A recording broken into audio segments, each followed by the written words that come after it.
சீமானை மீண்டும் சீண்டும் விஜயலட்சுமி அப்படின்னு என்னோட வீடியோ போட்டு ஒரு தலைப்பு போடுவாங்க சில பேர். அந்த மாதிரி தலைப்பு போடாதீங்க.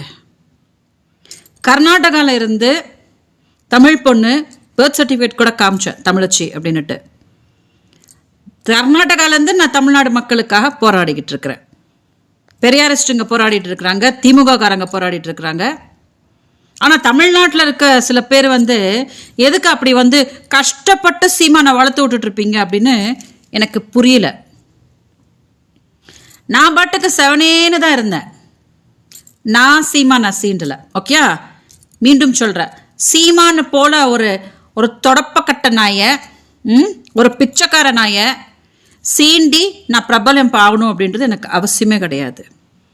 செவனேன்னு இருந்தவளை சீமான் தான் சீண்டி சீண்டி சீண்டி சீண்டி பாலியல் தொழிலாளின்ற பட்டத்தை கட்டி இவ்வளோ தூரம் இழுத்துட்டு வந்திருக்கிறோம். நான் என் வாழ்க்கையை இழந்திருக்கேன் இல்லையா? ஸோ நான் தான் போராடணும் இல்லையா?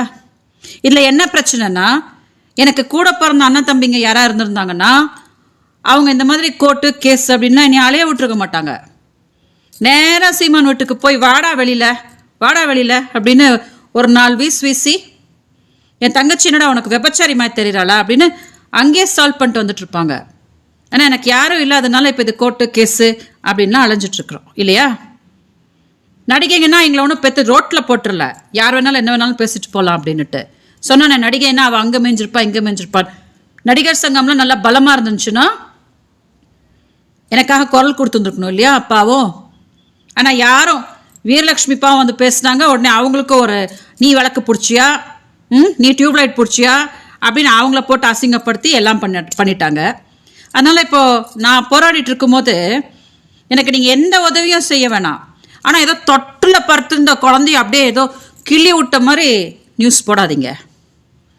நீங்களாம் என்ன தெரியாத மாதிரி நடிச்சிட்டு இருக்கிறீங்களா என்னன்னு எனக்கு புரியல. ஏன்னா அவன் கொஞ்சம் காசு விசிறடிப்பான். அவன் கூட காசுக்கு தான் எல்லாரும் கிடப்பாங்க. இல்லைன்னா அவன் கூட நாய் கூட கிடக்காது, அவன் கூட நாய் கூட பக்கத்தில் போய் வாழாது. அப்படி நான் காசு விசிறடிப்பா, அதனால தான் உட்காந்து அவனை நல்லவன் பேசிட்டு இருப்பாங்களே தவிர வேற அவனுக்கு எந்த தகுதியும் கிடையாது. நேற்று கூட மாநாடு போட்டிருக்கிறானே, புத்திசாலிங்க கேட்டிருப்பாங்க. அப்படியே மாடுக்காக அப்படியே பொங்குனானா, ஐயோ மாடு இதே ஒரு பெரிய எருமை மாடு, இது கூட இருக்கிற மாடுங்களுக்கெல்லாம் பொங்குச்சான். மாடு மேல உனக்கு அவ்வளோ பற்று இருந்துச்சுன்னா நீ மாட்டுக்கறி சாப்பிடுன்னு மேடை போட்டு சொல்லியிருக்க மாட்டேல்லடா. நீ மாட்டுக்கறி இப்போ சாப்பிடுங்க எல்லாரும் சொல்லி நீ பிரபலம் பண்ணியிருக்க மாட்டேதானே? அப்போ எது உண்மை? ஒரு மேடையில் மாட்டுக்கறி சாப்பிடுன்னு எல்லாட்டும் சொல்கிற, அப்புறம் இன்னொரு மேடை போட்டு ஒரே மாடு, ஐயோ இவன் பேசுறதுக்கு மாடே அழுதுருச்சான், அப்படியே உட்காந்து தூக்கி பிடிச்சிட்டு பண்ணிட்டு இருக்கிறீங்க. ஏன் இந்த மாதிரி மக்களுக்கு துரோகம் பண்ணுறீங்க? எங்களுக்கு இருக்கிற பற்று ஏன் உங்களுக்கு தமிழ்நாடு மக்கள் மேலே இருக்க மாட்டேங்குது? அதனால நான் மீண்டும் சொல்கிறேன், சீமான் போல ஒரு தொடப்பக்கட்ட நாயை சீண்டி எனக்கு எந்த அவசியமும் கிடையாது. ஓகே, நான் என்னோட வாழ்க்கைக்காக போராடிட்டு இருக்கேன். எனக்கு எதுவும் சப்போர்ட் பண்ண முடியலன்னா அப்படியே விட்டுருங்க. அதுக்காக அவனை ப்ரமோட் பண்ணிக்கிட்டு ஐயோ அவனுக்கு வாயில கை வச்ச கடிகவே தெரியாது பாருங்க அப்படின்ற மாதிரி அவனுக்கு தலைப்பு போட்டுட்டு இருக்காதீங்க. ஓகே, ஸோ இதை கொஞ்சம் டெலிகாஸ்ட் பண்ணுங்க. நான் சொன்னது கொஞ்சம் ரீச் ஆகட்டும். வணக்கம்.